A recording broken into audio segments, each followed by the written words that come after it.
यहाँ से भाई हम अपने लास्ट वाले सेशन को कंटिन्यू कर रहे हैं। लास्ट वाले सेशन में हम लोगों ने एमसीक्यू स्टार्ट किया था और अभी तक हम लोगों ने क्वेश्चन नंबर 1 to 17 तक कवर कर लिया था। इसमें एक क्वेश्चन आपका भाई रह गया था, क्वेश्चन नंबर 16, जिसमें एक न्यू वर्ड यूज़ किया गया यहाँ पे, स्वैम्पिंग रेजिस्टेंस क्या होता है। तो आज इस पर्टिकुलर सेशन में हम लोग इसके बारे में बात करेंगे और स्वैम्पिंग रेजिस्टेंस को समझने के लिए हम लोग थोड़ा सा यहाँ पे एक बैकग्राउंड फ्रेम बनाएंगे। उसके बाद हम लोग यहाँ पे दो न्यूमेरिकल सॉल्व करेंगे, क्योंकि इसका कॉन्सेप्ट आपका भाई क्रिस्टल क्लियर न्यूमेरिकल को सॉल्व करने के बाद ही होगा। ओके, तो अभी फिलहाल के लिए क्वेश्चन मैं मिटा दे रहा हूँ। अभी हम लोग आते हैं क्वेश्चन के ऊपर। तो यहाँ पे बुक से ये क्वेश्चन उठाया हो भाई। क्वेश्चन बोल रहा है कि मेरे पास एक मूविंग कॉइल इंस्ट्रूमेंट है। अब मूविंग कॉइल इसका नाम क्यों पड़ा गया है? तो ओवरऑल मैंने आपको ऑलरेडी गैल्वेनोमीटर बताया था भाई। तो गैल्वेनोमीटर भी क्या है? मूविंग कॉइल इंस्ट्रूमेंट का ही एक तरीके से हिस्सा है ना। तो यहाँ पे ओवरऑल दो मैग्नेट होंगे, है ना, नॉर्थ साउथ इस तरीके से दिखा देता हूँ। और यहाँ पे हम लोगों ने क्या किया हुआ, एक करंट कैरिंग कॉइल को प्लेस किया हुआ है। इसके ऊपर इस तरीके का मान लेते हम लोगों ने कॉइल लपेटा हुआ है ना। तो ओवरऑल यहाँ से मान लेते दो तार निकला हुआ है, ठीक है, एक स्टार्टिंग और एक एंडिंग। और यहाँ पे हम लोगों ने स्प्रिंग अटैच करके, ये फॉस्फर ब्रॉन्ज का बना होता है भाई। किस लिए बनाते हैं? क्योंकि काफ़ी सॉफ्ट होता है, ठीक है। क्योंकि हम लोग यहाँ पे चाहते हैं कि इसके अंदर स्मॉल से स्मॉल भी अगर करंट एक तरीके से फ्लो हो, छोटा से छोटा भी अगर करंट फ्लो हो, तो उस करंट के चलते हम लोग को एक यहाँ पे टॉर्क देखने को मिलेगा, जिसका फॉर्मूला मैंने आपको बताया था और डेरिवेशन भी किया हुआ है चैप्टर नंबर 7 में, NIAB sin थीटा। और वहाँ पे मैंने आपको बताया था भाई, जो यहाँ पे हम लोग मैग्नेट यूज़ करेंगे, ये कैसा होता है? सर्कुलर मैग्नेट होता है। तो यहाँ से जो मैग्नेटिक फील्ड निकलेगा वो रेडियल होता है। तो रेडियल यूज़ करने से यहाँ पे जो थीटा होगा, थीटा किसके किस बीच एंगल होता है? जो आपका रेक्टेंगुलर कॉइल लिया हुआ है, तो उसका क्या होगा? एरिया होगा, सरफेस एरिया। तो सरफेस एरिया हमेशा क्या होता है? सरफेस पे परपेंडिकुलर होता है। तो एरिया वेक्टर और ये जो आपका मैग्नेटिक फील्ड का डायरेक्शन, उनके बीच का एंगल होता है साइन थीटा। तो इनके बीच में हमेशा क्या होता है? 90 डिग्री बना हुआ रहता है, क्योंकि हमने यहाँ पे रेडियल मैग्नेटिक फील्ड यूज़ कर रहे हैं, ठीक है। सर्कुलर मैग्नेट यूज़ करने से हम लोग को रेडियल मैग्नेटिक फील्ड यूज़ होता है। तो ओवरऑल यहाँ पे थीटा हमेशा कितना रहेगा? 90। तो साइन 90 क्या हो जाएगा? 1। तो ओवरऑल आपका जो टॉर्क है यहाँ पे, ये हो जाएगा NIAB। और अगर आपने यहाँ पे परमानेंट मैग्नेट यूज़ किया है तो आपका B कांस्टेंट हो जाएगा, इस कॉइल का एरिया एक तरीके से कांस्टेंट हो जाएगा, ओवरऑल आपका नंबर ऑफ टर्न्स भी कांस्टेंट हो जाएगा। तो ओवरऑल आप कहेंगे जो टॉर्क है हमारा डायरेक्टली प्रोपोर्शनल करंट के ऊपर। तो हम लोग इस इंस्ट्रूमेंट को, जिसको हम लोग मूविंग कॉइल इंस्ट्रूमेंट बोल रहे हैं, इसको हम लोग भाई सेंसिटिव बनाना चाहते हैं। सेंसिटिविटी भी मैंने आपको बताया था कितना ज़्यादा इंपॉर्टेंस होता है। तो सेंसिटिविटी इसका अगर अच्छा है, इसका मतलब क्या हुआ कि इसके अंदर अगर छोटा सा भी करंट आएगा, स्मॉल से स्मॉल करंट, है ना, जैसे मान लेते हैं 1 मिली एम्पियर या फिर ये 2 मिली एम्पियर या फिर 0.5 मिली एम्पियर, तो ये सब क्या है? बहुत स्मॉल करंट है ना। तो छोटे से छोटे करंट के चलते भी हम लोग का यहाँ पे टॉर्क जनरेट होगा, और वो टॉर्क काफी स्मॉल होगा। लेकिन हम लोगों ने यहाँ पे क्या यूज किया हुआ है? फॉस्फर और ब्रॉन्ज से बना हुआ एक स्प्रिंग। तो ये काफी सॉफ्ट होता है भाई। इसका मतलब क्या हुआ? जो K का वैल्यू मैंने आपको बताया, हम लोग टॉर्सनल स्प्रिंग कांस्टेंट बोलते थे, इसका वैल्यू काफी मिनिमम होता है। तो हल्के से हल्के करंट के चलते जो मेरे को यहाँ पे छोटा से छोटा टॉर्क बनेगा, वो टॉर्क सफिशिएंट होता है इस पूरे कॉइल को एक तरीके से घुमाने के लिए। क्लियर हुआ? तो ओवरऑल ये मेरे पास एक मूविंग कॉइल इंस्ट्रूमेंट है, और इसी इंस्ट्रूमेंट को हम लोग यूज करके क्या करेंगे, और यहाँ पे आपका इस तरीके का पॉइंटर दिखा देता हूँ। इसी इंस्ट्रूमेंट को यूज करके हम लोग इसको एमीटर तरफ भी यूज करेंगे और वोल्ट मीटर तरफ भी यूज करेंगे, और आप कह सकते हैं इससे हम लोग गैल्वेनोमीटर भी एक तरीके से बना सकते हैं। तो ओवरऑल आपके पास यहाँ पे एक मूविंग कॉइल इंस्ट्रूमेंट है, और हर जगह इस तरीके का डायग्राम नहीं बनाएंगे। इसको हम लोग क्या करेंगे? इसके इक्विवेलेंट सर्किट डायग्राम से रिप्लेस कर देंगे। ओवरऑल क्योंकि पूरा का पूरा एक बॉक्स में पैक होता है, तो हम लोग यहाँ पे एक सर्कल दिखाता है, इसको मैं लिख देता हूँ मूविंग कॉइल, MC से रिप्रेजेंट कर दे रहा हूँ। और ये कॉइल है, तो कॉइल आपका कॉपर का होता है ज़्यादातर केसेस में, ठीक है। तो ओवरऑल इस कॉपर के चलते एक रेजिस्टेंस आएगा, स्मॉल रेजिस्टेंस, जिसको हम लोग RM बोलते हैं, यानी मीटर रेजिस्टेंस। अगर आप गैल्वेनोमीटर को कंसिडर करके दिखा रहे हो तो RG यानी गैल्वेनोमीटर रेजिस्टेंस। क्लियर हो गया? और इसका ये दो टर्मिनल हो जाएगा, ये हो गया आपका T1 और ये हो गया आपका T2। तो ओवरऑल ये हो गया मेरे पास एक मूविंग कॉइल इंस्ट्रूमेंट, और इसको हम लोग यूज करेंगे एज अ एमीटर की तरह या फिर वोल्ट मीटर की तरह। कैसे यूज करते हैं ये सब आप गैल्वेनोमीटर वाला वीडियो देख लीजिएगा, उसमें क्लियर हो जाएगा। क्वेश्चन पढ़ते हैं आगे। बोल रहा है कि एक मूविंग कॉइल इंस्ट्रूमेंट है जिसका रेजिस्टेंस जो है आपका दिया हुआ है 25 ओम। ओके, यानी यानी इस वायर के चलते फिर इस कॉइल के चलते जो मेरा रेजिस्टेंस है कितना दिया हुआ है 25 ओम आपका दिया हुआ है। क्वेश्चन को यहीं पे मैं ले आता हूँ, थोड़ा सा इजी हो जाएगा मेरे लिए। Gives a full scale deflection with a current of 1 milli ampere. कहने का मतलब क्या है कि इस कॉइल के अंदर जब 1 मिली एम्पियर का करंट फ्लो होगा तो इस केस में ये जो स्केल है कहाँ पहुंच जाएगा, अपने फुल स्केल डिफ्लेक्शन पे पहुंच जाएगा। इसका मतलब क्या हुआ कि यहाँ पे हम लोग लिखेंगे, इसको हम लोग लिखते हैं IM मीन्स मीटर करंट। कितना है ये है आपका 1 मिली एम्पियर। यानी इस इंस्ट्रूमेंट से आप मैक्सिमम कितना करंट मेजर कर सकते हैं 1 मिली एम्पियर, क्योंकि भाई 1 मिली एम्पियर में क्या हो जा रहा है, ये स्केल पूरा ये पॉइंटर कहाँ पहुंच जा रहा है, एकदम लास्ट में पहुंच जा रहा है। क्लियर हो गया। अब आगे बोल रहा है यहाँ पे this instrument is to be used with a manganin shunt, यानी यहाँ पे आ गया आपका रेंज एक्सटेंशन का कॉन्सेप्ट। तो रेंज एक्सटेंशन के कॉन्सेप्ट में हम लोग क्या कर रहे हैं भाई, क्योंकि इसको हम लोग एज एमीटर तरह यूज कर रहे हैं, तो हम लोग इसका रेंज बढ़ाने के लिए अभी कितना मैक्सिमम करंट मेजर कर सकता है, अभी ये करेगा सिर्फ और सिर्फ 1 मिली एम्पियर। लेकिन अभी मुझे 1 मिली एम्पियर से कितने तक का एक तरह रेंज बढ़ाना है, तो बोल रहा है कि हम लोग शंट में एक मैग्नीन का रेजिस्टेंस लगा करके इसका रेंज कितना बढ़ाना चाहते हैं 100 मिली एम्पियर तक। ठीक है, तो 1 मिली एम्पियर इसका मैक्सिमम कैपेबिलिटी था। अब हम लोग क्या करना चाहते हैं, इससे 100 मिली एम्पियर तक का भी करंट मेजर करना चाहते हैं। तो इसके लिए हम लोग क्या करेंगे, जब भी ये सर्किट में कनेक्ट करेंगे, इसका ओवरऑल सर्किट बना दे रहा हूँ। देखिए मान लेते हैं भाई ये मेरा, इसको ऐसे दिखाते हैं, बुक के साथ सिंक्रोनाइज हो जाते हैं। ये हो गया मेरा मीटर रेजिस्टेंस जो कि 25 ओम दिया हुआ था। ये हो गया मेरा मूविंग कॉइल इंस्ट्रूमेंट का रिप्रेजेंटेशन। ओके, और क्योंकि भाई इसका रेंज बढ़ाना है, तो रेंज बढ़ाने के लिए क्या करेंगे, यहाँ पे एक शंट में रेजिस्टेंस लगाते हैं, इसको हम लोग RSH बोलते हैं। ठीक है, क्लियर हुआ। तो ओवरऑल क्या होगा, यहाँ पे मान लेते हैं मेरा सोर्स है, तो इधर से मेरा चलेगा 100 milli ampere.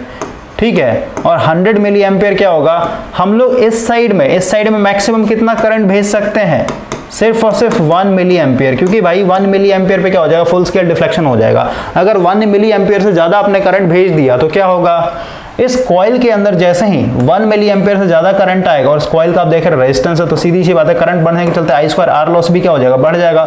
Means heating effect ज़्यादा होगा, इसके कारण क्या हो जाएगा आपका, ये कॉइल का जो इंसुलेशन है वो जल जाएगा, फिर ये कॉइल इटसेल्फ मेल्ट होकर के टूट जाएगा। ठीक है, यानी आपका इंस्ट्रूमेंट ओवरऑल डैमेज हो जाएगा। तो हम लोग यहाँ पे चाहते हैं कि हमेशा इस साइड में, इसको हम लोग बोलते हैं एक तरीके से इंस्ट्रूमेंट साइड। ठीक है, इंस्ट्रूमेंट साइड में हम लोग हमेशा कितना करंट रखेंगे, 1 मिली एम्पियर। तो बाकी का जो करंट है भाई, बाकी का जो करंट है वो किधर जाना चाहिए, वो जाना चाहिए इधर। ठीक है, ओके, तो आप देख रहे हैं अगर आप KCL लगाए, इधर से चला मेरा 100 मिली एम्पियर, तो यहाँ पे आते ही 2 पार्ट में टूटेगा। आपको पता है पैरेलल ब्रांच है, तो पैरेलल ब्रांच में क्या होता है, जिधर मेरा रेजिस्टेंस कम होगा उधर करंट मैक्सिमम जाएगा। इसका मतलब क्या हुआ, ये जो शंट में हम लोग यहाँ पे रेजिस्टेंस लगा रहे हैं करंट को बाईपास करने के लिए, इसका वैल्यू क्या होना चाहिए, कम से कम होना चाहिए, यानी इस वाले से मिनिमम होना चाहिए एक तरीके से। ठीक है, तभी तो ज़्यादा से ज़्यादा करंट यहाँ पे बाईपास हो जाएगा। और कल ही वाले सेशन में मैंने आपको प्रूफ करवाया था इस RSH का वैल्यू हम लोग कैसे कैलकुलेट करते हैं। तो अगर हम लोग यहाँ पे कितने ओम का हम लोग को रेजिस्टेंस लगाना पड़ेगा ऐसा शंट में, तो ओवरऑल कैसे निकालेंगे हम लोग, ये वाला वोल्टेज और ये वाला वोल्टेज आपस में बराबर था। थोड़ा सा रिवीजन करवा देता हूँ, V बराबर V। तो ओवरऑल देखिए इधर से जो करंट आ रहा है ये I है, यानी जैसे बोला ना रेंज बढ़ाना है, तो रेंज कितने से कितने बढ़ाना है, 0 से लेकर 100 मिली एम्पियर तक बढ़ाना है। तो ये जो हुआ ना भाई, ये इसको हम लोग कैपिटल I बोलते हैं। क्लियर हुआ। तो ये हो गया I। इधर जो करंट आता है इसको हम लोग IM बोलते हैं, मीटर करंट। और इधर जो करंट आएगा, तो इस पॉइंट पे देखिए, इस पॉइंट को A लिखता हूँ, यहाँ पे आप KCL लगा लिए, तो ये भी आपका आउटगोइंग है, ये भी आपका आउटगोइंग है, और ये आपका इनकमिंग है। तो आप कह सकते हैं ना इनकमिंग करंट क्या हो जाएगा आपका, ये दोनों जुड़ जाएगा, यानी IM प्लस इधर जो करंट आएगा इसको मान लेते हैं ISH, शंट वाले ब्रांच, ये होगा। तो मेरे को यहाँ से ISH देखना है, ISH यानी इधर कितना करंट आएगा, तो ISH क्या हो जाएगा, ये हो जाएगा I माइनस IM। इतना आपको क्लियर होना चाहिए। ठीक है, तो अभी देखिए आपको पता है ये दोनों पैरेलल में, ऐसा मतलब क्या, जो वोल्टेज यहाँ पे होगा वही वोल्टेज यहाँ पे भी होगा। ठीक है, और वही वोल्टेज आपका सप्लाई वोल्टेज होगा। तो ओवरऑल इधर अगर हम लोग देखें वोल्टेज कितना होगा, इस साइड में वोल्टेज कितना होगा, I कितना है ISH इंटू रेजिस्टेंस कितना RSH। इधर कितना हो जाएगा आपका, ये हो जाएगा, इधर करंट मेरा IM है और इधर रेजिस्टेंस कितना है मेरा RM है। तो मेरे को यहाँ से RSH का वैल्यू चाहिए, तो RSH इक्वल टू क्या हो जाएगा, ये हो जाएगा आपका IM into RM divided bye आपका ISH, और ISH का वैल्यू भी जस्ट हम लोगों ने यहाँ पे कैलकुलेट किया हुआ है, तो ये हो जाएगा overall RSH equal to IM into RM divided by I minus IM। ये कल भी मैंने आपको रिवाइज करवाया था और यहाँ से क्वेश्चन बार बार पूछा जाता है, इसलिए भाई इतना मैं रिवीजन करवाता हूँ। ओके, तो ओवरऑल हम लोग ईजिली क्या कर सकते हैं, इस शंट का यानी शंट में कितना ओम का रेजिस्टेंस लगाया निकाल सकते हैं, क्योंकि IM मेरा दिया हुआ है 1 मिली एम्पियर, ठीक है, मैक्सिमम 1 मिली एम्पियर। RM आपका दिया 25, I का वैल्यू भी जस्ट दे दिया, कितना दे दिया कि 100, इधर से कितना करंट आएगा, कितना रेंज बढ़ाना 100, ठीक है, तो 100 मिली एम्पियर पता है, IM मेरे को पता है, तो ओवरऑल RSH हम लोग निकाल सकते हैं। तो ओवरऑल आगे आते हैं, क्वेश्चन पे आते हैं पहले भाई, ठीक है, उसके बाद फिर हम लोग ये सब पे बात करेंगे। तो क्वेश्चन आगे क्या बोलता है, क्वेश्चन पहले पढ़ लेते हैं, ठीक है। यानी मेरे पास एक मूविंग कॉइल इंस्ट्रूमेंट था, इसका मैक्सिमम रेंज कितना था करंट मेजर करने का 1 मिली एम्पियर। इसके अंदर जो कॉइल लगा था उसका रेजिस्टेंस कितना था 25 ओम। अब हम लोगों ने क्या किया है, इसी इंस्ट्रूमेंट को यूज़ करके इसको हम लोग क्या कर रहे हैं, 100 मिली एम्पियर तक के करंट को मेजर करने के लिए बनाना चाहते हैं, रेंज बढ़ा रहे हैं। तो रेंज कैसे बढ़ाएंगे, तो शंट में एक रेजिस्टेंस लगा करके बढ़ाएंगे। उस शंट रेजिस्टेंस का वैल्यू क्या होगा वो भी हम लोग कैलकुलेट कर सकते हैं, अभी जस्ट फार्मूला मैंने आपको बताया है। अब देखिए आगे क्या बोल रहा है, calculate the error caused by a 10 degree centigrade rise in temperature. कहने का मतलब क्या हुआ भाई, जैसे आपने बेसिक इलेक्ट्रिकल पढ़ा होगा तो वहां पे आपने रेजिस्टेंस के बारे में पढ़ा होगा, और रेजिस्टेंस पढ़ा तो वहां पे टेम्परेचर कोफिशिएंट के बारे में भी पढ़ा होगा। तो हम लोग को पता है, जैसे अगर आप यहाँ पे मेटल की बात करें, यानी मेटल को यूज करके अगर आप रेजिस्टेंस बना रहे हैं, ठीक है, तो मेटल का पॉजिटिव टेम्परेचर कोफिशिएंट होता है, पॉजिटिव टेम्परेचर कोफिशिएंट को हम लोग अल्फा से रिप्रेजेंट करते हैं, ठीक है। तो शॉर्टकट में लिख रहा हूँ, इसका मतलब क्या हुआ कि अगर टेम्परेचर बढ़ेगा तो ओवरऑल आपका क्या होगा, रेजिस्टेंस भी आपका बढ़ जाएगा, ठीक है। इसको बोलते हैं पॉजिटिव टेम्परेचर कोफिशिएंट। एक होता है आपका नेगेटिव टेम्परेचर कोफिशिएंट, ठीक है। इसमें क्या है कि अगर आप टेम्परेचर बढ़ाएंगे तो आपका जो रेजिस्टेंस है ये घटेगा। जैसे जितने भी सेमीकंडक्टर हो गए या फिर कई जितने भी आपके इंसुलेटर हो गए, इंसुलेटर क्या है, टेम्परेचर बढ़ाइएगा वैसे वैसे उसका क्या होता है, रेजिस्टिविटी घट यानी वीक होते चला जाता है। उसके बाद एक होता है भाई आपका जो कि टोटली इंडिपेंडेंट रहेगा, मीन्स टेम्परेचर इंक्रीज हो या फिर डिक्रीज हो, उसका जो टेम्परेचर कोफिशिएंट है ये हमेशा कांस्टेंट रहेगा। और ये अगर कांस्टेंट रहेगा इसका मतलब क्या हुआ कि रेजिस्टेंस भी आपका एक तरीके से कांस्टेंट रहेगा, यानी रेजिस्टेंस एक तरीके से टेम्परेचर पे डिपेंड नहीं करता है। तो ऐसा कौन सा एलिमेंट है, तो एक स्पेशल एलिमेंट है जिसको हम लोग बोलते हैं मैग्नीन। ओके, स्पेलिंग अलग होता है, प्रोनाउंसिएशन अलग होता है भाई, ठीक है। ये एक स्पेशल एलिमेंट है भाई, इसका जो टेम्परेचर कोफिशिएंट है ये कितना होता है 0। इसका मतलब क्या हुआ, टेम्परेचर घटेगा या फिर बढ़ेगा, इस वायर से अगर आपने रेजिस्टेंस बनाया है तो उसका वैल्यू हमेशा कांस्टेंट रहेगा। क्लियर हो गया। लेकिन वही अगर आप कॉपर की बात करें, एल्युमिनियम की बात करें तो सब मेटल में आता है। इसका मतलब क्या हुआ, टेम्परेचर बढ़ने से क्या होगा, उसका रेजिस्टेंस भी एक तरीके से बढ़ जाता है। ओके, तो ओवरऑल आपके क्वेश्चन में यही बोल रहा है कि मान लेते हैं भाई फर्स्ट केस में मान लेते हैं आपका जो रूम टेम्परेचर है, यानी जहां पे इंस्ट्रूमेंट यूज कर रहे हैं, मान लेते हैं 25 डिग्री सेंटीग्रेड, ठीक है। और सेकंड केस में इसने क्या बोला कि 10 डिग्री सेंटीग्रेड क्या हो गया, टेम्परेचर राइज हो गया। तो अब नया टेम्परेचर कितना हो जाएगा, ये हो जाएगा आपका ओवरऑल 35 डिग्री सेंटीग्रेड। तो टेम्परेचर बढ़ गया, कितना से बढ़ा आपका टेम्परेचर में कितना चेंज आया, 10 डिग्री सेंटीग्रेड का एक तरीके से चेंजिंग आया। तो ओवरऑल जो आपके इंस्ट्रूमेंट के अंदर, अगर आप इंस्ट्रूमेंट के अंदर फोकस करेंगे तो आप देख रहे हैं कि आपका यहाँ पे जो कॉइल है, ठीक है, ये जो कॉइल है भाई, ये कॉइल किस चीज का बना हुआ है, ये कॉइल ज्यादातर कॉपर का ही बना होता है, ठीक है। ऐसे हम लोग कोशिश करते हैं कि और कोई मटेरियल यूज किया जाए क्योंकि कॉपर का वेट बहुत ज़्यादा होता है भाई, ठीक है। और मैंने आपको बताना है कि हम लोग यहाँ पे इसको सेंसिटिव बनाना चाहते हैं, यानी हल्का सा भी स्मॉल भी करंट अगर एक तरीके से फ्लो हो तो उसके चलते जो मुझे छोटा से छोटा टॉर्क मिले ना, उस छोटे से छोटे टॉर्क के चलते भी क्या हो जाए, डिफ्लेक्शन हो जाए। तो हम लोग अगर कॉपर यूज़ करेंगे तो कॉपर एक तरीके से काफ़ी हैवी होता है। तो ओवरऑल कॉपर का अगर वाइंडिंग करेंगे तो ओवरऑल आपका पूरा का पूरा जो स्पिंडल है, ठीक है, तो ये भारी हो जाएगा। तो ओवरऑल बताया था मैंने आपको, power to the weight ratio या फिर torque to the weight ratio क्या हो जाएगा, वेट ज़्यादा हो गया, टॉर्क कम है तो ओवरऑली घूम नहीं पाएगा, यानी इसका सेंसिटिविटी डिस्टर्ब हो जाएगा। लेकिन अपने केस के लिए यहाँ पे बोला गया है कि हम लोगों ने यहाँ पे जो कॉइल यूज़ किया, क्या यूज़ किया है, कॉपर यूज़ किया है, ठीक है। क्लियर हो गया। तो ओवरऑल क्योंकि इंस्ट्रूमेंट के अंदर कॉपर यूज हुआ है, यानी क्या है, मेटल है, यानी अगर 25 डिग्री सेंटीग्रेड से अगर आप 10 डिग्री सेंटीग्रेड पे आ रहे हैं, यानी 10 डिग्री अगर चेंज हो जा रहा है, बढ़ जा रहा है, इसका मतलब क्या हुआ, उस कॉपर के चलते यानी कॉपर का भाई रेजिस्टेंस भी बढ़ जाएगा ना एक तरीके से। क्लियर हुआ? तो इस चीज़ को आपको दिमाग में रखना। अब हम लोग आते हैं वापस अपने क्वेश्चन के ऊपर, और ये सब जो बेसिक चीज़ था भाई, इस चीज़ को समझने के लिए मैंने आपको बता दिया ऑलरेडी। ठीक है, अगर आपका ये सब क्लियर नहीं है तो ये न्यूमेरिकल क्लियर नहीं हो पाएगा। तो ओवरऑल यहाँ पे बोल दिया लास्ट लाइन में कि अगर 10 डिग्री का टेम्परेचर चेंज होता है तो उसके चलते आपका एरर बताना है। तो फर्स्ट केस में क्या करना है आपको?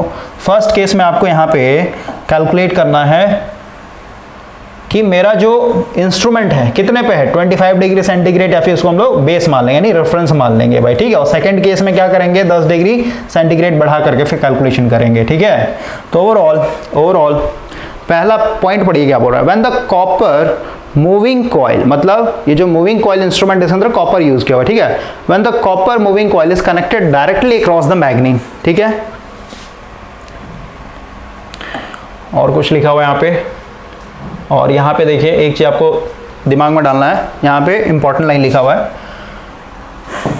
ये जो, एक मिनट भाई, यहाँ पे देखिए, ये जो शंट में यानी करंट को बाईपास करने के लिए जो रेजिस्टेंस आप कनेक्ट करेंगे, वो रेजिस्टेंस किस चीज मटेरियल से बना हुआ है? ये मैग्नीन का बना हुआ है। ध्यान से देखिए आप, this instrument is to be used with a manganin shunt, मतलब रेंज बढ़ाने के लिए जो हम लोग शंट में रेजिस्टेंस लगा रहे हैं वो किस चीज का बना हुआ है? मैग्नीन का बना हुआ है। क्लियर हुआ? ठीक है, तो ओवरऑल फर्स्ट पॉइंट पढ़िए, देखिए क्या बोल रहा है। When the copper moving coil, जैसे से बोल रहा है वैसे हम लोग करते चले जाएंगे। ओके, और ये सब मेरे को क्योंकि आपको समझाना है इसलिए मैं इतना टाइम ले रहा हूँ भाई, नहीं तो ये 5 मिनट का क्वेश्चन है, तुरंत बन जाएगा।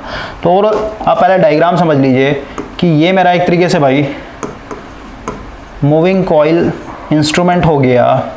इसका वैल्यू दिया हुआ कितना, 25 ओम, और इसके शंट में हम लोगों ने क्या किया है, एक मैग्नीन से बना हुआ क्या है, रेजिस्टेंस लगा रखा है। ठीक है, बाकी सर्किट अभी जस्ट समझा दिया था। इधर जो करंट आएगा मेरा 1 मिली एम्पियर आएगा, यानी IM बराबर मैं लिख देता हूँ 1 मिली एम्पियर आना चाहिए। ठीक है, और इधर जो आएगा बाकी, इधर से मेरा करंट कितना I यानी 100 मिली एम्पियर। ठीक है, क्योंकि हम लोग 100 मिली एम्पियर को एक तरीके से मेजर करना चाहते हैं भाई। ठीक है, तो ओवरऑल देखिए कैसे हम लोग मेजर करते हैं। देखिए 1 मिली एम्पेयर हम लोगों को तो पता है कि ये मैक्सिमम हम लोग को 1 मिली एम्पेयर देगा नाप करके, है ना। ओवरऑल देखिए यहाँ पे जो वोल्टेज डालेंगे, वोल्टेज का हम लोग को पता है कितना वोल्ट डाला, ये हम लोग को पता रहता है। ठीक है, ओवरऑल अगर ये रेजिस्टेंस मेरे को पता चल जाए, ठीक है, क्योंकि यहाँ का वोल्टेज अगर मेरे को पता है यहाँ पे वोल्टेज V है तो यहाँ पे वोल्टेज V होगा, और अगर मेरे को किसी तरीके से यहाँ पे एक तरीके से भाई रेजिस्टेंस का वैल्यू पता चल जाए, तो रेजिस्टेंस पता है, वोल्टेज पता, तो हम लोग करंट निकाल लेंगे, है ना। तो I इक्वल टू क्या हो जाएगा, V/R। V पता है और मेरे को RSH पता है, तो ओवरऑल मेरे को जो एक्स्ट्रा करंट इधर से बाईपास हुआ वो भी हम लोग पता कर सकते हैं। ठीक है, तो इस तरीके से हम लोग थोड़ा सा कैलकुलेशन और थोड़ा सा दिमाग लगाकर क्या करते हैं, छोटे छोटे मीटर के रेंज को बढ़ा देते हैं। तो ओवरऑल इसको आपको ध्यान में रखना, ये मैग्नीन का बना हुआ है। देखिए फर्स्ट केस हम लोग करते हैं, और क्या बोला first case, when the copper moving coil is connected directly across the मैग्नीन shunt. देख रहा है इस तरीके से जुड़ा हुआ है। तो ओवरऑल लिखता हूँ यहाँ पे, गिवन में क्या क्या था, गिवन में मेरा RM था 25 ओम, IM कितना था, ये था मेरे पास 1 मिली एम्पियर। RSH का वैल्यू हम लोग निकाल लेते हैं। RSH का वैल्यू का फार्मूला भी जस्ट बताया, IM into RM divided by नीचे में होता है I माइनस IM। इसको जब आप सॉल्व कीजिएगा तो फटाफट मैं कर देता हूँ भाई, ये हो गया 1 इंटू 10⁻³ इंटू RM का वैल्यू दिया 25 डिवाइडेड बाय ये हो जाएगा आपका 100 मिली एम्पियर, 100 इंटू 10⁻³ माइनस हो जाएगा आपका 1 इंटू 10⁻³ ओके। इसको जब आप सॉल्व कीजिएगा, ऑलरेडी मैंने आपके लिए सॉल्यूशन लेकर के आया तो फटाफट मैं कर देता हूँ। ठीक है, ज़्यादा टाइम पास नहीं करूँगा, 1 मिनट देखिए। देखिए मेन क्वेश्चन को समझना होता है, एक बार आप क्वेश्चन समझ जाएंगे तो सॉल्यूशन में आपको दिक्कत नहीं होगा भाई। ओके, तो इसको जब आप सॉल्व कीजिएगा तो यहाँ से जो भाई आपका वैल्यू आएगा, शंट में जो आपने रेजिस्टेंस लगाया इसका वैल्यू आ जाएगा 0.2525 ओम। यानी अभी जस्ट मैंने आपको क्लियर किया है कि इसका इस रेजिस्टेंस का वैल्यू इतना कम क्यों आया, क्योंकि भाई हम लोग यहाँ पे देख रहे हैं कि पैरेलल ब्रांच है, तो इधर से जो भी करंट आएगा वो क्या होना चाहिए, ज़्यादा से ज़्यादा इधर बाईपास हो जाना चाहिए। तो बाईपास करने के लिए क्या करेंगे, इस ब्रांच का रेजिस्टेंस मेरा कम से कम होना चाहिए। ठीक है, तो इतने ओम का अगर हम लोग रेजिस्टेंस लगा देंगे यहाँ पे इसके शंट में, तो ओवरऑल क्या हो जाएगा, 1 एम्पियर इधर चला जाएगा और आप कैसे कंफर्म कह सकते हैं कि इधर 1 मिली एम्पियर ही आएगा, क्योंकि भाई अभी जस्ट आपने जो RSH का वैल्यू निकाला है कैसे किया है, V बराबर V किया है। इधर यहाँ पे देख रहा है IM की जगह मैंने 1 मिली एम्पियर लिया, ठीक है। तो इस चीज में आपको दिक्कत नहीं होना चाहिए कि इसका कैसे आप प्रूफ कह सकते हैं कि इतना ओम का रेजिस्टेंस लगाएंगे तो इधर आपका 1 मिली एम्पियर पास हो जाएगा। तो आप एक बार आप खुद से ट्राई कर लीजिएगा, ठीक है, क्या मैं बोलना चाहता हूँ। तो ये हो गया मेरा शंट में जो रेजिस्टेंस लगा हुआ है ये। अब देखिए ये मेरा पूरा का पूरा केस 1 था, ठीक है, केस 1 था। यानी केस 1 में क्या है कि जो टेम्परेचर है भाई मान लेते हैं 25 डिग्री सेंटीग्रेड मैंने मान के चला है, ठीक है। तो ओवरऑल जब आप यहाँ पे 0.2525 ओम का शंट में रेजिस्टेंस लगाएंगे तो इधर से कितना आएगा करंट, इधर से कितना करंट बाईपास हो जाएगा 99 मिली एम्पियर। अब बाकी जो है 1 मिली एम्पियर किधर से हो जाएगा, इधर हो जाएगा, ठीक है। अब हम लोग आते हैं थोड़ा सा सेकंड केस पे। सेकंड केस में क्या बोल दिया इसने, केस 2 में क्या बोल दिया कि अगर मेरा टेम्परेचर यानी चेंज इन टेम्परेचर कितना 10 डिग्री सेंटीग्रेड, ठीक है। तो इस केस में आपको फिर पूरा बताना। अब मेरे को एक चीज बताइए भाई, इस डायग्राम को आप दिमाग में रखिए। जैसे ही टेम्परेचर बढ़ेगा, ठीक है, जैसे ही टेम्परेचर बढ़ेगा तो इस मूविंग कॉइल इंस्ट्रूमेंट के अंदर क्या है, कॉपर का एक तरीके से वाइंडिंग किया हुआ है। क्योंकि यहाँ पे अगर आप ध्यान से पढ़ेंगे ए वाले पॉइंट में क्या बोला है, when a copper moving coil, समझ, मतलब मूविंग कॉइल के अंदर जो यूज किया है कॉपर है मेरा, ठीक है। तो जैसे ही टेम्परेचर बढ़ेगा तो इसके अंदर जो कॉपर यूज हुआ है उसका रेजिस्टेंस भी एक तरीके से क्या हो जाएगा, इंक्रीज हो जाएगा, समझ में आया।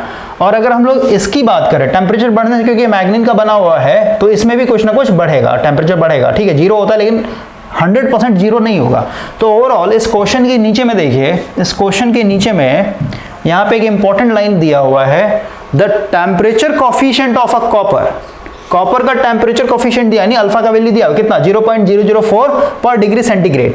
और यहाँ पे एंड दैट ऑफ मैग्नीन का भी दिया कितना 0.00015 पर डिग्री सेंटीग्रेड, समझ में। यानी 1 डिग्री सेंटीग्रेड में अगर चेंजिंग होता है टेम्परेचर में तो इतना आपका अल्फा में चेंजिंग देखने को मिलेगा। तो ओवरऑल देखिए अब हम यहाँ पे कैलकुलेट करते हैं। तो सेकंड केस पे हम लोग बात कर रहे हैं।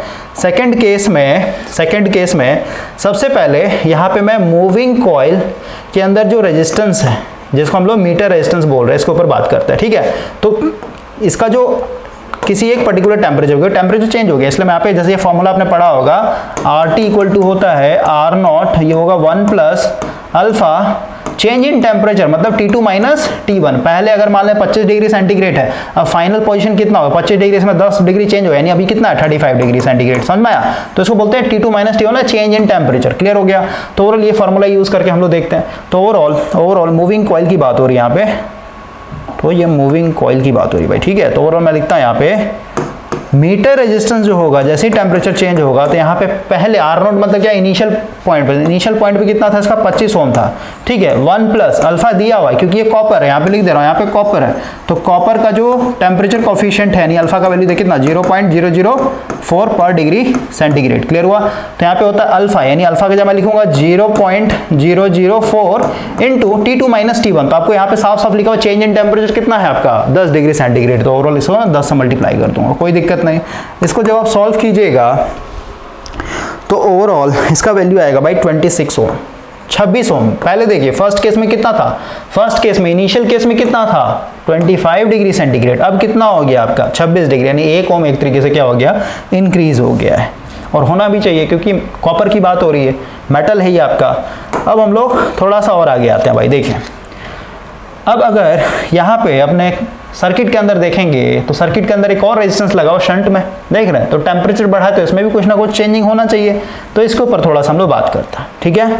तो अगर हम यहाँ पे RSH की बात करें यानी शंट में जो लगा हुआ है, टेम्परेचर चेंज होने से इस पर क्या होगा, इनिशियल कितना था, इनिशियल था आपका 0.2525, अभी जस्ट कैलकुलेट किया ना ऊपर में, यहाँ पे हम लोगों ने कैलकुलेट किया ओवरऑल फॉर्मूला लगा करके, ठीक है। इनिशियल में मेरा इतना था ओम, यहाँ पे हो जाएगा 1 प्लस अल्फा का वैल्यू दिया हुआ 0.00015 और T2 minus T1 change in temperature कितना 10 डिग्री सेंटीग्रेड। इसको जब आप सॉल्व कीजिएगा तो जो शंट में जो रेजिस्टेंस लगा हुआ है इसका वैल्यू आ जाएगा भाई 0.2529 ओम, कोई दिक्कत नहीं, यहाँ तक कोई दिक्कत नहीं होना चाहिए, ओके।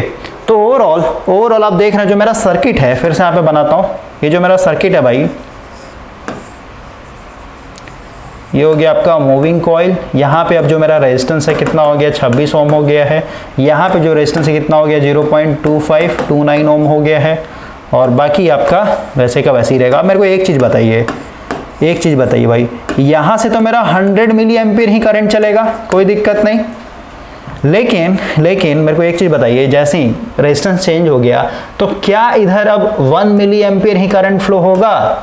कभी भी पॉसिबल नहीं है, क्योंकि भाई ये 1 मिली एम्पियर करंट कैसे फ्लो रहा था जब रेजिस्टेंस मेरे यहाँ पे 25 ओम था और यहाँ पे जो रेजिस्टेंस था कितना, 0.2525 था, उस केस में था, समझे? इधर 1 मिली एम्पियर, बाकी 99 मिली एम्पियर इधर बाईपास हो रहा था, अब नहीं होगा, समझे?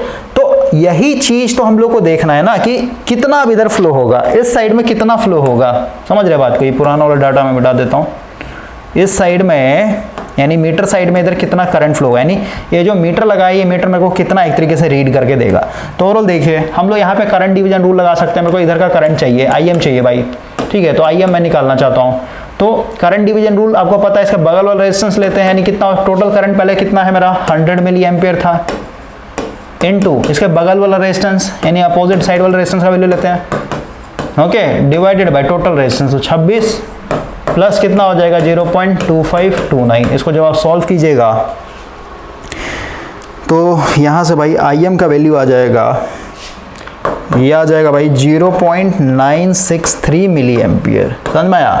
तो आप खुद सोचिए, जो फर्स्ट केस था मेरा, जब मैंने टेम्परेचर 25 डिग्री सेंटीग्रेड सेट किया था, उस केस में मेरे मीटर के अंदर कितना करंट फ्लो हो रहा था, 1 मिली एम्पियर। ये कितना डिफ्लेक्शन दे रहा था, 1 मिली एम्पियर का। लेकिन जैसे ही मेरा टेम्परेचर चेंज हुआ तो अब ये कितना बता रहा है, बताइए? अब ये सिर्फ बता रहा है कितना, 0.963 मिली एम्पियर। तो एरर कितना हुआ, कितने परसेंट का एरर हो गया? तो 1 मिली एम्पियर मेरा क्या था, बिल्कुल एक्यूरेट था, यानी 100% था, ठीक है? यानी यहाँ पे लिखते हैं परसेंटेज इन एरर, या फिर एरर परसेंटेज हम लोग बोल सकते हैं। तो 1 मिली एम्पियर पे 100% था, तो इतना भी एक तरीके से बता रहा है 0.963 मिली एम्पियर। तो क्या हो जाएगा, ये 100% यहाँ पे सीधे सीधे मल्टीप्लाई हो जाएगा, 0.963, और मिली एम्पियर है तो मिली एम्पियर रन देते हैं, कोई दिक्कत नहीं भाई, मिली एम्पियर से मिलियन कट जाएगा ना, क्योंकि 1 नीचे छुपा हुआ है, ठीक है? तो ओवरऑल देखिए, इसको रन देते हैं, कोई दिक्कत नहीं है। देखिए इसको अगर मैं हटाऊँ यहाँ से, 3 जीरो नीचे आ जाएगा, 2 जीरो खत्म हो जाएगा। ये अभी क्या बचा, 1 जीरो ऊपर चला जाएगा, यानी कितना हो जाएगा, ये आ जाएगा, ठीक है, 1 मिली एम्पियर 100, इतना आपका मल्टीप्लाई हो गया, ठीक है? सही जा रहे हैं हम लोग। तो ओवरऑल, एक मिनट भाई, कहीं मिस्टेक हो रहा है क्या, सब चीज़ सही है, ठीक है? यानी एक डिजिट के बाद आ जाएगा ना पॉइंट, यानी 96.3%, ठीक है?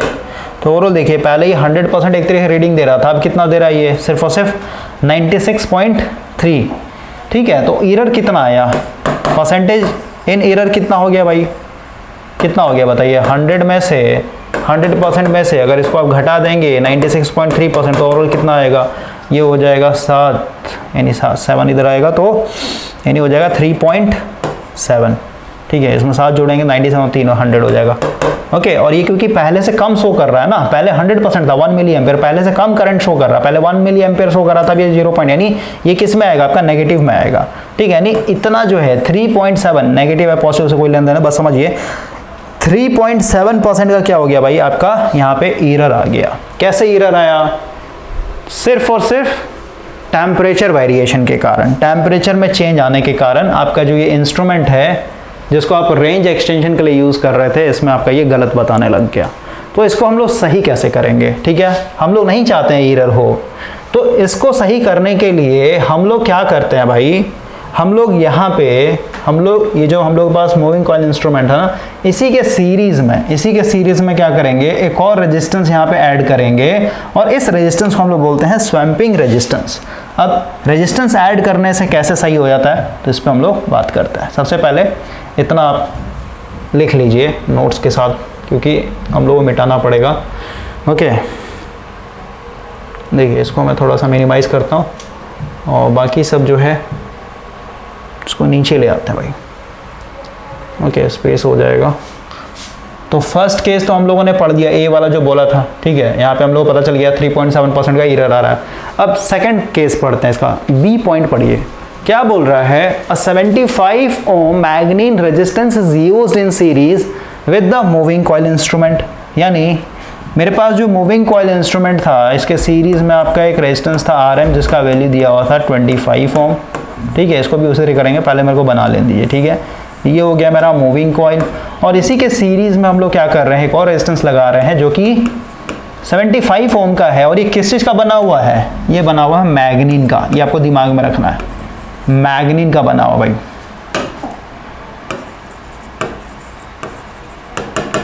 और ये वाला किसका बना होगा इंस्ट्रूमेंट मेजरमेंट के अंदर में, ये है कॉपर का। ठीक है, और इसके शंट में क्योंकि क्वेश्चन ऊपर वाला पढ़ना, ये मेन क्वेश्चन है, ये तो इसका एक तरीके से पार्ट चल रहा है, और इसके शंट में हम लोगों ने क्या किया हुआ है, एक मैग्नीन का रेजिस्टेंस लगा हुआ है भाई। ठीक है, शंट में RSH। तो यहाँ पे अब जो है 3 रेजिस्टेंस हो गए, जिसमें से 2 रेजिस्टेंस क्या है, मैग्नीन का बना हुआ है, एक आपका कॉपर का बना हुआ है। तो इसको भी अब हम लोग उसी तरीके से सॉल्व करेंगे। फर्स्ट केस में लेके चलेंगे 25 डिग्री सेंटीग्रेड, और सेकंड केस में क्या लेके चलेंगे कि 10 डिग्री का अगर टेम्परेचर चेंज होता है तो इस केस में हम लोग का कितना % का एरर होता है, ये देखना है हम लोग को। तो फर्स्ट केस में, केस नंबर 1 भाई, बाकी सब वही रहेगा इधर से मेरा, यानी इसको हम लोग क्या कर रहे हैं, रेंज एक्सटेंशन यानी 100 milli ampere current flow measure करना चाहते हैं। तो इधर मेरा क्या हो, फर्स्ट केस में स्टैंडर्ड में 1 मिली एम्पेयर एक तरीके से मेरे को चाहिए करंट, बाकी इधर आपका बाईपास हो जाएगा, इसको हम लोग IM बोलते हैं। इधर हो गया आपका I माइनस IM जो कि आपके ISH के बराबर होता है। क्लियर हो गया। तो ओवरऑल देखिए, हम लोग यहाँ पे फिर से गिवन में लिखते हैं, जो मेरा RM है कितना है 25 डिग्री सेंटीग्रेड, और यहाँ पे हम लोगों ने 25 डिग्री सेंटीग्रेड टेम्परेचर लिया, स्टैंडर्ड टेम्परेचर लिया हो भाई। अब जो मीटर करंट बताया कितना 1 मिली एम्पेयर बताएगा। यहाँ पे अगर इधर 1 मिली एम्पेयर चाहिए मेरे को, तो इधर कितना हम लोग को लगाना पड़ेगा शंट में। सबसे पहले देखिए, इस साइड अगर हम लोग टोटल रेजिस्टेंस की बात करें, दोनों सीरीज में है तो दोनों जुड़ जाएगा, है ना। तो अगर हमने यहाँ पे लिखे हैं, यहाँ पे कॉमा देके एक और लिख देता हूँ, इसको हम बोलते हैं स्वैपिंग रेजिस्टेंस। ठीक है ना भाई, SW कर ले रहा हूँ। कितना दिया हुआ आपका, ये दिया 75। तो ये जो आपका इंस्ट्रूमेंट लगा उस साइड में टोटल रेजिस्टेंस कितना हो जाए, यहाँ पे लिख देता हूँ R टोटल। ठीक है, किसका, तो इंस्ट्रूमेंट का, या फिर मूविंग कॉइल कर देता हूँ। ठीक है, मूविंग कॉइल का कितना हो जाए, दोनों जुड़ जाएगा, यानी कितना हो जाएगा 25 + 75 यानी 100 ओम। ओके, तो ओवरऑल देखिए इस सर्किट को और अगर मैं छोटा कर दूं तो ये क्या हो गया, मेरा एक मूविंग कॉइल हो गया, इसके सीरीज में एक रेजिस्टेंस हो गया। ठीक है, 100 ओम का, और इधर मेरे को करंट कितना चाहिए, IM = 1 मिली एम्पेयर चाहिए हमेशा। ये मेरा शंट में रेजिस्टेंस हो गया। ठीक है, जिसका वैल्यू भी हम लोग कैलकुलेट करें, इधर से करंट कितना आएगा मेरा 100 एम्पियर आएगा, यानी मिली एम्पियर आएगा। ठीक है, ये मेरा सोर्स हो गया। तो ओवरऑल देखिए, हम लोग यहाँ पे फिर से फार्मूला लगाते हैं RSH। यहाँ पे हम लोग देखना चाहते हैं कितने ओम का मेरे को लगाना पड़ेगा कि इधर मेरा 1 मिली एम्पियर करंट फ्लो हो। तो इसके लिए बताया था अभी IG यानी IM meter current into meter resistance divided by I minus IM। तो अभी मेरा IM कितना है 1 मिली एम्पियर, 1 × 10⁻³ इंटू RM मतलब क्या, अब इधर टोटल रेजिस्टेंस कितना है, यहाँ पे RM मतलब क्या, इस साइड में कितना है मेरा टोटल है, तो 100 डिवाइडेड बाय I कितना है टोटल का 100 × 10⁻³ और माइनस कर दें किसको IM कितना है मेरा, तो 1 × 10⁻³ इसको जब आप सॉल्व कीजिएगा भाई, तो ओवरऑल RSH का जो वैल्यू आएगा,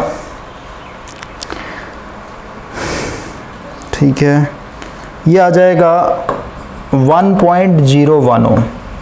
ओके, तो अब हम लोग इसको सर्किट में दिखा देते हैं, थोड़ा सा कलर चेंज कर लेता हैं। यहाँ पे जो रेजिस्टेंस लगा कितना है 1.01 ओम। और अब हम लोग सेकंड केस में आते हैं। सेकंड केस कहने का मतलब क्या हुआ, केस 2 10 डिग्री टेम्परेचर बढ़ गया भाई। ठीक है, 10 डिग्री टेम्परेचर क्या हो गया, इंक्रीज हो गया, ऐसा समझिए। तो इस केस में सबसे पहले यहाँ पे देखिए, ये जो मेरा इनिशियल सर्किट था, इसमें देखिए 10 डिग्री सेंटीग्रेड जैसी टेम्परेचर बढ़ेगा तो जो कॉपर वाइंडिंग के चलते रेजिस्टेंस है इसमें भी चेंजिंग देखने को मिलेगा, इसका भी चेंजिंग देखने को मिलेगा, और उसमें भी चेंजिंग देखने को मिलेगा। तो सबसे पहले जो इंस्ट्रूमेंट के साथ ही जो दोनों सीरीज में लगा हुआ है, इस पे हम लोग बात करते हैं। देखिए, अब हम लोग यहाँ पे बात करते हैं RM, यानी किसके चलते, ये कॉपर के चलते जो आया था, कॉपर के चलते ठीक है। यहाँ पे क्या हुआ, टेम्परेचर चेंज हो गया भाई, ठीक है। यहाँ पे टी लगा देता हूँ। तो ओवरऑल इनिशियल क्या था, इनिशियल कितना था इसका 25 था, ठीक है भाई। अलग अलग निकालेंगे क्योंकि ये कॉपर है और इसके सीरीज में लगा हुआ था वो किसका था, मैग्नीन का था, ठीक है। तो 25 1 प्लस अल्फा का वैल्यू कॉपर है, तो कॉपर का ऑलरेडी क्वेश्चन में दिया था 0.004 इंटू चेंज इन टेम्परेचर कितना 10। इसको जब आप सॉल्व कीजिएगा, इसको जब आप सॉल्व कीजिएगा भाई, तो ओवरऑल, और इसको एक काम कीजिए ना, इसको हम लोग डायरेक्ट लिख देते हैं क्योंकि दोनों को सीरीज में लगा हुआ ना।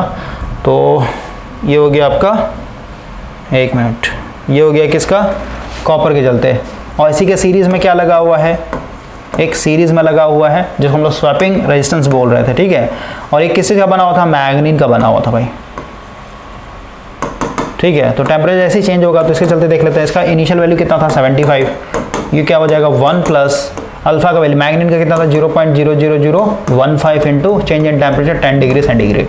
तो दोनों को अगर आप जोड़ देंगे, दोनों को अगर आप भाई जोड़ देंगे तो क्या हो जाएगा आपका टोटल जो इंस्ट्रूमेंट के साथ लगा हुआ है। यानी अब मैं लिख देता हूँ RM चेंज इन टेम्परेचर, ठीक है, ठीक है भाई। दोनों को जोड़ दीजिए, अब आप समझ में, यहाँ पे प्लस लगा दीजिए, प्लस ये। तो ओवरऑल इसका जो वैल्यू आएगा ये आएगा आपका,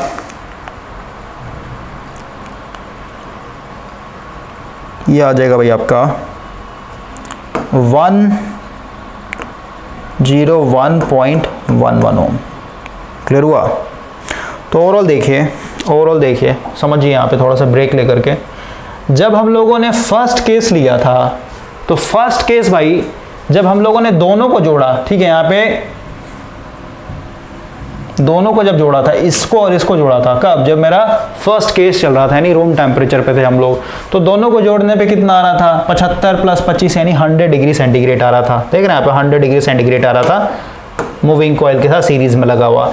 अब जैसे ही टेम्परेचर चेंज हुआ, तो टेम्परेचर चेंज होते ही दोनों के चलते क्या हो गया, दोनों को जब जोड़े हम लोग, दोनों का रेजिस्टेंस चेंज हो गया। दोनों को जोड़ने के बाद कितना आ रहा है, अब आपका आ रहा है 101.11 ओम। समझ में आया। और इसी तरीके से जब इसके शंट में एक और रेजिस्टेंस लगा हुआ है, शंट में जो रेजिस्टेंस लगा हुआ भाई, इसमें भी टेम्परेचर चेंज होने के कारण क्या होगा, इनिशियल कितना था आपका, इनिशियल था आपका ये, इनिशियल कितना था आपका, इनिशियल था आपका, अभी कैलकुलेट किया ना हम लोगों ने मैनुअली, ये समझ में आया। ये इनिशियल ये था 25 डिग्री सेंटीग्रेड पे 1.01, ठीक है। और ये हो जाए 1 प्लस अल्फा, क्योंकि ये मैग्नीन का बना हुआ था, तो मैग्नीन के लिए क्या 0.00015 इंटू यहाँ पे चेंज इन टेम्परेचर 10। इसको जब सॉल्व कीजिएगा तो यहाँ से RSS का जो वैल्यू आएगा भाई टेम्परेचर चेंज होने के बाद, ये आ जाएगा 1.011 ओम। यानी इसमें भी एक तरीके से इंक्रीमेंट देखने को मिल रहा है। ओके, तो अब हम लोग ओवरऑल सर्किट बनाते हैं। इधर मेरा RM टोटल था ये वाला, कितना है सीरीज, यानी इसमें स्वैम्पिंग रेजिस्टेंस भी है और कॉपर कॉइल की चलते भी है। तो इसका कितना आ गया चेंज इन टेम्परेचर होने के बाद 101.11 ओम। यहाँ पे आपका मूविंग कॉइल इंस्ट्रूमेंट लगा हुआ है, इसका शंट में, यहाँ पे भी टेम्परेचर चेंज होने का कितना आ गया रेजिस्टेंस आपका 1.011 ओम। समझ में आया।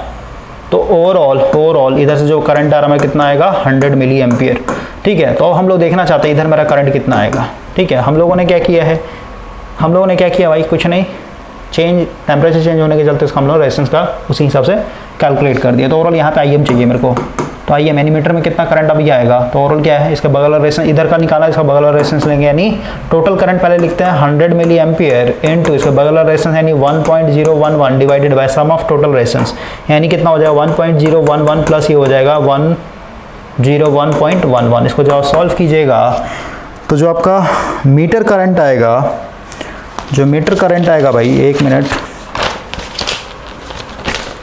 ये आ जाएगा 0.9905 मिली एम्पियर। समझ में आया।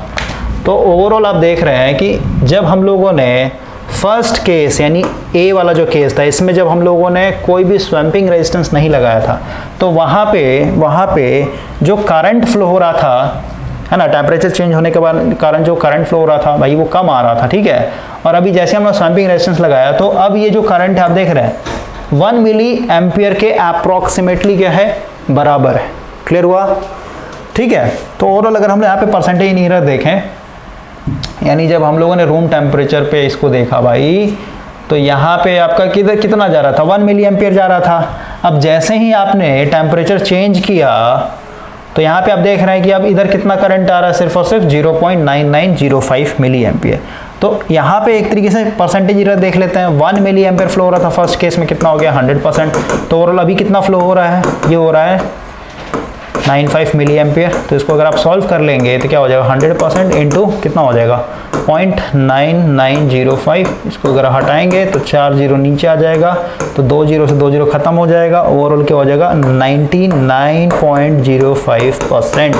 क्लियर हुआ? तो एरर कितना हुआ, एरर कितने का हुआ, पहले 100% बता रहा था, अब कितना बता रहा 99.05। यानी ओवरऑल आप कहेंगे भाई 0.95% का क्या हो गया एक तरीके से एरर आया सिर्फ। यानी अप्रॉक्सीमेटली आप कह सकते हैं यहाँ पे ये 1% का सिर्फ और सिर्फ एरर शो कर रहा है। अब पहले वाले केस में जब हम लोगों ने स्वैम्पिंग रेजिस्टेंस को एक तरीके से सर्किट के अंदर कनेक्ट नहीं किया था, तो वहाँ पे मेरा कितना आ रहा था 3.7% का एक तरीके से एरर आ रहा था। और अब कितना एक तरीके से एरर आ रहा है, जैसे हम लोगों ने सर्किट में सिर्फ एक इंस्ट्रूमेंट के साथ एक सीरीज में रेजिस्टेंस लगा दिया, तो ये 3.7% से हम लोग कहाँ पहुँच गए, सिर्फ और सिर्फ 1% के एरर पे पहुँच गए। इसका मतलब क्या हुआ, स्वैम्पिंग रेजिस्टेंस को एक तरीके से सर्किट में इंक्लूड करने से क्या होता है, हम लोग का जो टेम्परेचर वेरिएशन के कारण जो एरर आता है उसमें एक तरीके से डिक्रीमेंट हो जाता है। आई होप कि ये चीज़ आपको समझ में आया होगा। लेकिन इसका एक डिमेरिट भी है भाई। डिमेरिट क्या है समझिए, यहाँ पे समझिए भाई डिमेरिट क्या होता है। कहाँ गया हम लोग का स्वैम्पिंग रेजिस्टेंस वाला सर्किट, देखिए यहाँ पे डिमेरिट क्या होगा कि जैसे ही आपने एक एक्स्ट्रा सीरीज में रेजिस्टेंस लगा दिया, इधर ओवरऑल क्या हो गया, रेजिस्टेंस मेरा बढ़ गया, समझ में, इस पूरे ब्रांच का रेजिस्टेंस बढ़ गया। तो रेजिस्टेंस बढ़ गया इसका मतलब क्या, यहाँ से जो करंट चलेगा, इधर से करंट मेरा कितना आ रहा था 100 मिली एम्पियर, लेकिन अब समझाने का आई एम्पियर आ रहा है, ठीक है। तो ओवरऑल क्या हो गया, इधर तो हमेशा रेजिस्टेंस कम ही होता है, ठीक है, ताकि बाईपास करना है। अब मेरे को एक चीज़ बता, इधर रेजिस्टेंस बढ़ गया ओवरऑल, तो इधर जो करंट फ्लो होगा, और ये पूरा क्या सीरीज ब्रांच है, तो यहाँ से जो भी करंट फ्लो होगा, जैसे अभी हमने देखा कितना 0.99 समथिंग, यानी अप्रॉक्सीमेटली 1 मिली एम्पियर के बराबर, ठीक है। तो इधर से जो करंट में डिक्रीमेंट होगा, क्योंकि रेजिस्टेंस बढ़ गया ना, तो करंट कम आएगा पहले के मुकाबले। तो ओवरऑल ये जो आपका मूविंग कॉइल है, और इस मूविंग कॉइल को भी जस्ट मैंने आपको भाई ओपन करके दिखाया था कि इसके अंदर इस तरीके का आपका कॉइल लगा हुआ है कोर के ऊपर। इधर आपका मैग्नेट है नॉर्थ पोल और इधर आपका साउथ पोल। तो ये जो आपका कॉइल लगा हुआ है, इस कॉइल के अंदर में करंट एक तरीके से कम गया ना, समझ रहे हैं। ओवरऑल रेजिस्टेंस बढ़ा देने से करंट कम गया, इस ब्रांच का करंट कम गया, वही करंट क्या हो रहा है इस मूविंग कॉइल के अंदर भी एक तरीके फ्लो हो रहा है। और आपको अभी जस्ट बताया कि जो टॉर्क होता है ये डायरेक्टली प्रोपोर्शनल करंट के ऊपर, तो अगर करंट कम हो गया तो टॉर्क भी कम हो जाएगा, और टॉर्क कम हो गया इसका मतलब क्या हुआ कि डिफ्लेक्शन आपका कम हो जाएगा, समझे। या फिर कहिए इसका power to the weight ratio, फिर torque to the weight ratio क्या हो जाएगा, कम जाएगा। तो एक तरीके से ऐसा नहीं है कि इसको लगाने से हम लोग को इंप्रूवमेंट नहीं होता है, इंप्रूवमेंट होता है भाई, लेकिन इसका कुछ डिसएडवांटेज भी है, ठीक है। लेकिन जो आपसे क्वेश्चन पूछा गया था ना स्वैम्पिंग रेजिस्टेंस के बारे में, तो आई होप कि आपका ये पूरा का पूरा क्लियर हो गया होगा। ओके, तो टाइम देख लेता हूँ भाई कितना हो गया, 42 मिनट्स हो गया। इसी तरीके से एक वोल्ट मीटर पे भी आप कर सकते हैं भाई, वोल्ट मीटर में भी हम लोग यूज़ करेंगे, उसके लिए भी आपको एक सॉल्व करवा देता हूँ न्यूमेरिकल। ओके, एमीटर वाला आपका क्लियर हो जाना चाहिए कॉन्सेप्ट। तो पहले तो क्वेश्चन पे आते हैं। जिस क्वेश्चन पे हम लोग फंसे हुए थे, जिसको हम लोग को स्किप करना पड़ गया था भाई, उस पर थोड़ा सा आते हैं। देखिए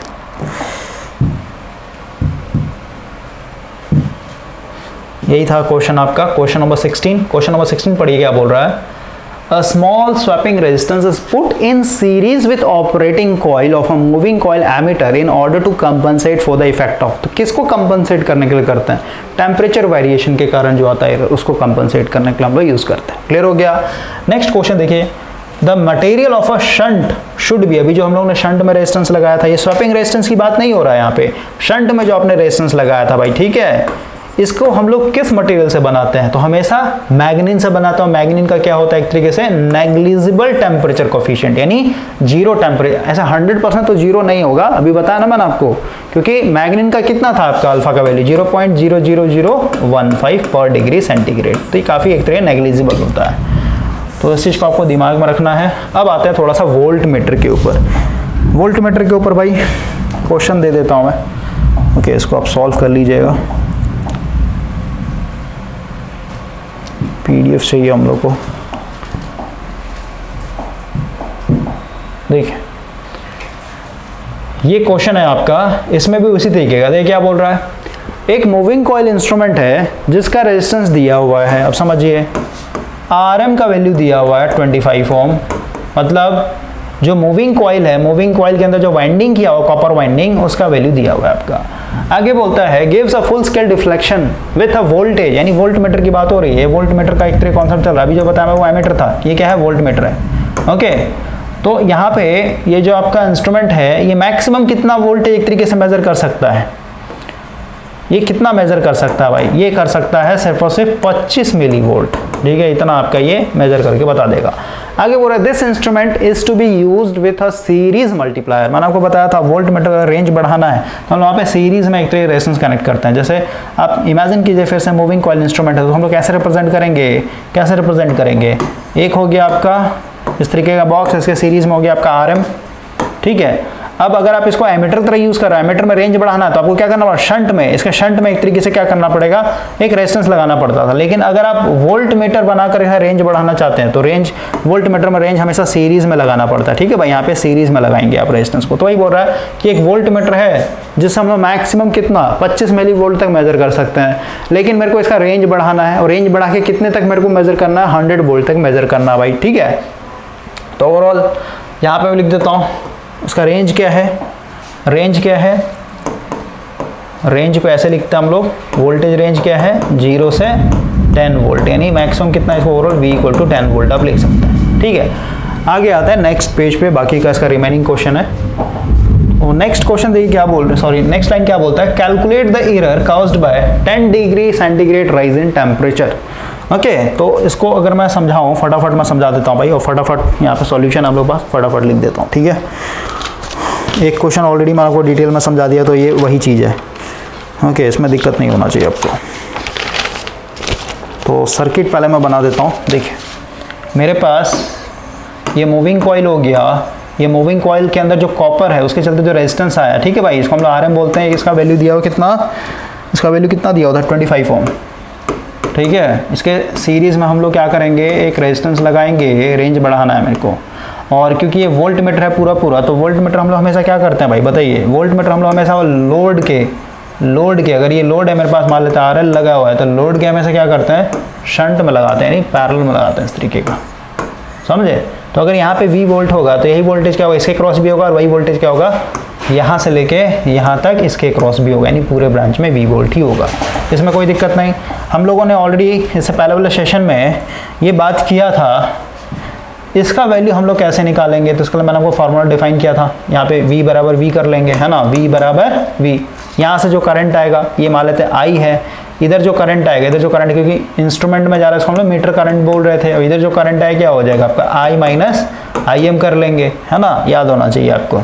तो ओवरऑल देखिए भाई, हम लोगों ने V बराबर V करके यहाँ पे, अब डायरेक्ट मैं बता रहा हूँ भाई, ठीक है, लास्ट वाला सेशन आप देख लिया। RS सीरीज में अगर निकालेंगे, बता ही देता हूँ मैं, थोड़ा सा रिवीजन हो जाए। इधर जो करंट जा रहा है V बराबर V, तो इस वाले ब्रांच का वोल्टेज मेरे को लिखना है, तो V = क्या होता है I × R।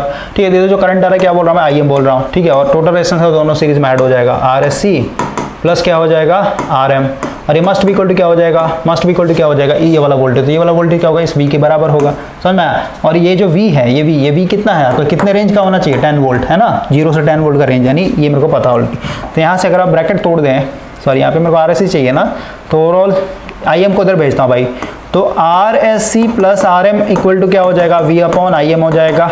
और यहाँ से अगर आप RSC सीरीज में अगर देखें तो क्या हो जाएगा, V/IM, और ये हो जाएगा माइनस RSC। तो ये हो गया मेरा एक तरीके से RSC का फार्मूला, ये RM होता है इधर, माइनस में RM आएगा। ठीक है, तो ओवरऑल देखिए RSC का वैल्यू कैसे निकलेगा। हम लोग को यहाँ पे V पता है, V क्या है, V मेरा कौन सा भाई, ये V कौन सा है, ये वाले ब्रांच का। तो ये वाला ब्रांच क्या होगा, जो मैक्सिमम वोल्टेज आप मेजर करना चाहते हैं, 10 डिवाइडेड बाय IM मेरे को पता नहीं है, RM दिया हुआ है, RM मेरा दिया हुआ था 25 ओम। ठीक है, ओवरऑल मेरे को IM निकालना, IM कैसे निकलेगा, देखें IM कैसे निकलेगा। अगर आप यहाँ पे अगर आप बात करें भाई, क्योंकि ये सीरीज ब्रांच है, तो इसके क्रॉस का वोल्टेज देखिए, करंट कैसे निकलेगा, IM कैसे निकाल सकते हैं हम लोग, एक मिनट, थोड़ा सा हम लोग दिमाग से निकल रहा है। IM = हम लोग 25/RM, ठीक है। देखिए भाई यहाँ पे जो आपका ओवरऑल जो इंस्ट्रूमेंट है ना, ये कितना आपको मैक्सिमम वोल्टेज मेजर करके देख सकता है, आपको बता दिया 25 मिली वोल्ट है ना। और यहाँ पे एक तरीके से करंट कितना है भाई, अगर आपके पास कोई सीरीज सर्किट है, ऐसे समझिए, अगर आपके पास कोई सीरीज सर्किट है इस तरीके का, ओके, यहाँ का अगर आपको वोल्टेज पता है और यहाँ का अगर आपका रेजिस्टेंस पता है तो ओवरऑल आप यहाँ पे करंट निकाल सकते हैं, समझ में आया। और ये क्योंकि सीरीज सर्किट है तो जो करंट यहाँ पे मिलेगा वही करंट क्या हुआ, इस पूरे सर्किट का मिलेगा, समझ में आया। तो ओवरऑल अगर आप इस इंस्ट्रूमेंट के पास फोकस करें, मूविंग कॉइल के पास, तो वहाँ का मेरे को वोल्टेज दिया हुआ कितना, ये मेजर करके देगा 25 मिली वोल्ट है ना, 25 मिली वोल्ट। और रेजिस्टेंस कितना है, RM कितना है आपका, ये 25 ओम। तो करंट निकालेंगे, यानी जो करंट होगा वो IM होगा। IM equal to voltage, voltage कितना 25 मिली यानी 10⁻³ RM कितना मेरा 25, तो कट गया यानी 10⁻³ यानी इसको 1 मिली एम्पेयर लिख सकते हैं, ठीक है। तो ओवरऑल मेरा जो IM आ गया यहाँ पे ये है 1 मिली एम्पेयर, 1 × 10⁻³ इसको जब आप सॉल्व कीजिएगा तो जो RAC का वैल्यू आएगा भाई ये आ जाएगा आपका 9975 ओम, ठीक है। ये हो गया आपका RAC का। अब देखिए ये दोनों क्योंकि सीरीज में लगा हुआ है, देख रहे हैं ये दोनों सीरीज में लगा हुआ है, तो इसका वैल्यू मैंने कितना निकाला है 9975 ओम, और ये कितना है, ये 25 है। तो दोनों को जोड़ देते हैं, यानी सर्किट को मैं थोड़ा सा यहाँ पे छोटा कर दे रहा हूँ, तो ये ओवरऑल सर्किट क्या हो जाएगा, ये छोटा बन जाएगा। यहाँ पे एक रेजिस्टेंस लगा देंगे R टोटल, ठीक है, कितना हो जाएगा आपका, इसको और 25 को जोड़ेंगे तो ओवरऑल कितना 10,000 आ जाएगा, ठीक है, 10,000। ये हो जाएगा आपका मूविंग कॉइल, और इसके शंट में आपका ये लोड लगा है जिसको आप मेज़र करना चाहते हैं वोल्टेज, और यहाँ पे आपका तरीके का V वोल्ट लगा हुआ है, कोई दिक्कत नहीं है ना। अब देखिए तो फर्स्ट केस में हम लोग का जो रूम टेम्परेचर था, ठीक है, रूम टेम्परेचर था, उस केस में भाई ये जो मूविंग कॉइल इंस्ट्रूमेंट है ये कितना एक तरीके से मेजर करके दे रहा है आपको 25 मिली वोल्ट, ठीक है, 25 मिली वोल्ट ही ना, उसी हिसाब से तो हम लोगों ने यहाँ पे IM निकाला ना भाई। अब हम लोग आते हैं सेकंड केस पे। सेकंड केस में क्या होगा कि मेरा जो टेम्परेचर है भाई ये 10 डिग्री सेंटीग्रेड बढ़ गया, या फिर कहिए चेंज इन टेम्परेचर कितना है, चेंज इन टेम्परेचर मतलब T2 - T1 ऐसे बोलना सीखिए आप, ठीक है। T2 - T1 कितना हो गया 10 डिग्री सेंटीग्रेड। तो ओवरऑल अब अगर हम लोग यहाँ पे अपने इस ओवरऑल सर्किट की बात करें तो ये क्योंकि कॉपर का बना हुआ है तो भाई टेम्परेचर बढ़ने से इसका रेजिस्टेंस चेंज हो जाएगा। और ये जो सीरीज में लगा हुआ है इसका थोड़ा देख लेते हैं किस चीज़ का बना हुआ है, मैग्नीन ही दिया होगा, ठीक है, cause of the temperature coefficient of copper, ठीक है, ये दिया हुआ है। और मैग्नीन भी यहाँ पे एक 3 क्वेश्चन में इंक्लूडेड है, यानी फिर भी हम यहाँ पे कंफर्म कर लेते हैं। यहाँ पे देखिए the instrument is used to, ठीक है, सीरीज मल्टीप्लाई लगा एक्सटेंड, ठीक है, यानी आपका जो लगा हुआ भाई वो आपका उसी का लगा हुआ, ठीक है, मैग्नीन का ही लगा हुआ, मतलब सीरीज में जो हम लोग रेजिस्टेंस लगाया ना रेंज को एक्सटेंड करने के लिए वो आपका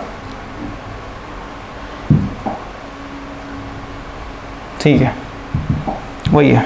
तो ओवरऑल देखिए इसको आपको कॉपर दिमाग में रखते हुए कैलकुलेट करना है, और इसको आपको मैग्नीन। टेम्परेचर जैसे चेंज होगा तो जो कॉपर के चलते जो रेजिस्टेंस था, ठीक है, कॉपर वाला, और दोनों आपस में सीरीज था, प्लस जो आपका सीरीज था ये किसके चलते था, मैग्नीन के चलते था, ओके। दोनों को ऐड करेंगे तो कॉपर के लिए मैं कैसे लिखूंगा, पहले कितना था 25, 1 प्लस अल्फा कॉपर है तो 0.004 into change in temperature 10 plus इसका कितना हो जाएगा, इनिशियल कितना था 9975, और ये 1 प्लस अल्फा का वैल्यू कितना था 0.00015 इंटू 10। इसको जब आप सॉल्व कीजिएगा तो यहाँ पे जो मीटर के पास यानी मूविंग कॉइल के पास जो टोटल रेजिस्टेंस आ जाएगा ये कितना आ जाएगा आपका,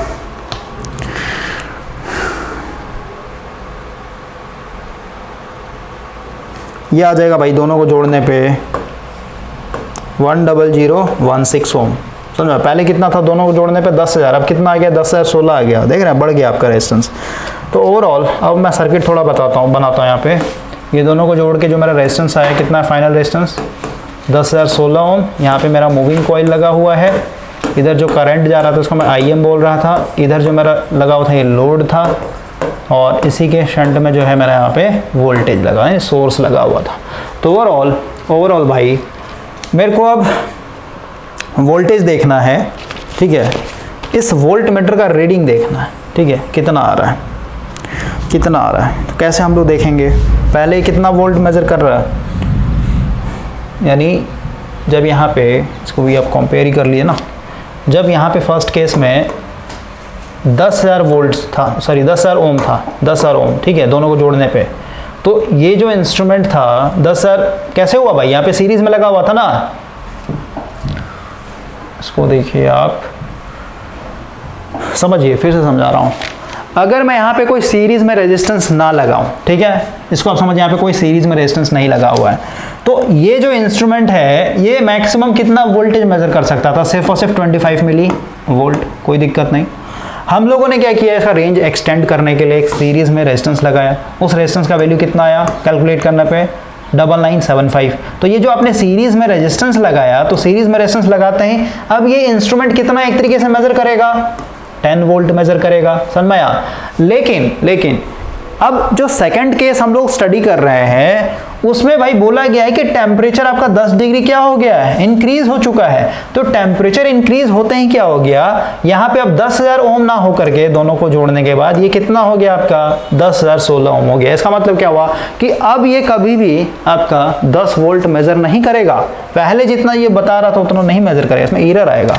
अब कितना एरर आएगा ये हम लोगों को कैलकुलेट करना। तो देखिए इसको मैं ऐसे कह सकता हूँ, और ओवरऑल ये समझिए भाई, ऐसे समझिए, पहले 10,000 ओम का था, ठीक है, अब कितना हो गया 10,016, यानी रेजिस्टेंस मेरा बढ़ गया। रेजिस्टेंस बढ़ गया इसका मतलब क्या हुआ, इधर जो करंट आएगा ये कम हो जाएगा, क्योंकि यहाँ से करंट चलेगा आई, यहाँ पे दो पार्ट में टूटेगा, इधर एक इधर, तो और इधर रेजिस्टेंस बढ़ गया, ठीक है, आर बढ़ गया, तो आई क्या हो जाएगा मेरा घट जाएगा। और अगर आई कम गया, ध्यान समझिए, अगर आई कम गया तो इस मूविंग कॉइल को अगर आप ओपन करके देखें, वोल्ट मीटर या एमीटर हो, इसमें आपको पता है कि जो टॉर्क हम लोग का जनरेट होता है, टॉर्क ही रिस्पॉन्सिबल इसको क्या करने के लिए, इस पॉइंटर को एक तरीके से डिफ्लेक्ट करवाने के लिए, है ना। तो आईएम ही कम गया, आपको पता है कि टॉर्क मेरा प्रोपोर्शनल आईएम के ऊपर, तो ये अगर कम गया तो टॉर्क भी मेरा क्या हो जाएगा, कम हो जाएगा।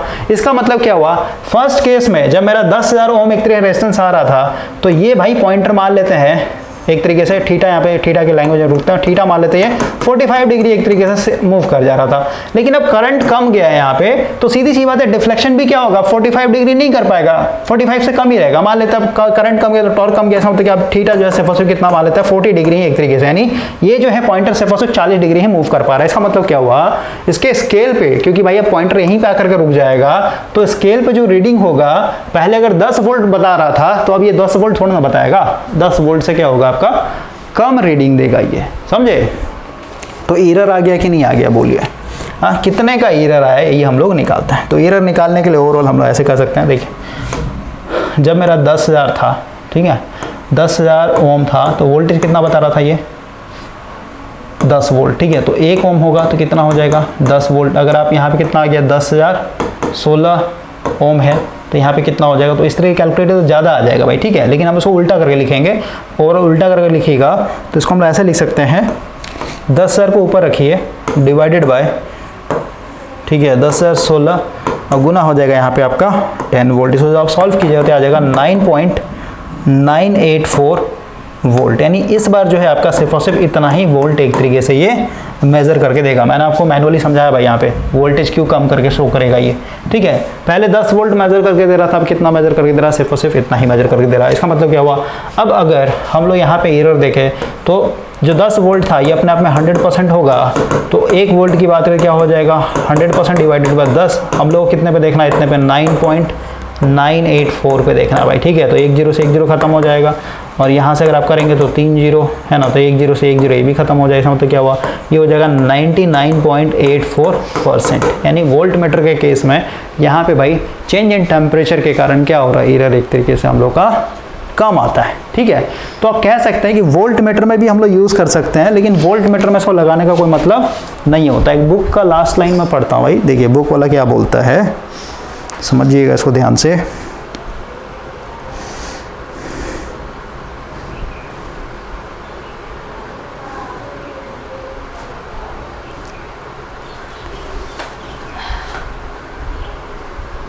देखिए बुक वाला क्या बोलता है,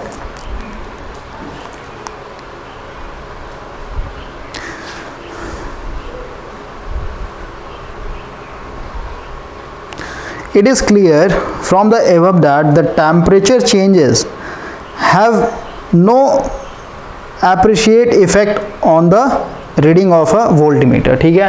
यानी वोल्ट टेम्परेचर यहाँ पे अगर चेंज हो रहा है तो वोल्ट मीटर के रीडिंग में ज़्यादा एक तरीके से यहाँ पे बहुत ज़्यादा चेंजिंग देखने को नहीं मिल रहा है, नेग्लिजिबल चेंजिंग देखने को मिल रहा है, समझ में आया। तो वही बोल रहा है इफ द मल्टीप्लायर, ये जो सीरीज में आपने जो रेजिस्टेंस लगाया ना भाई, इसको मल्टीप्लायर बोलते हैं, ठीक है। ये जो सीरीज में इसको मल्टीप्लायर बोलते हैं टेक्निकल भाषा में।